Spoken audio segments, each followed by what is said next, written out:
મહેસાણા જિલ્લાના બહુચરાજી પાસે ભંગારના ગોડાઉનમાં આગ લાગવાની ઘટના સામે આવી છે. આગ લાગવાને લઈ ગોડાઉનમાં રહેલા માલ સામાન સળગીને ખાખ થઈ જવા પામ્યો છે.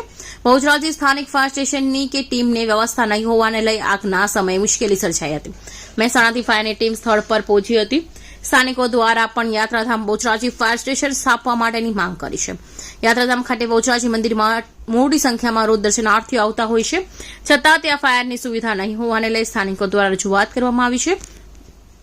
બહુચરાજી અને આસપાસના વિસ્તારમાં આગની ઘટના બને ત્યારે મોટે ભાગે મહેસાણા અને ઓએનજીસીના ફાયર ટીમો પહોંચતી હોય છે, જેને લઈ સમય લાગતો હોવાથી ઘટનામાં નુકસાન થતું હોય છે.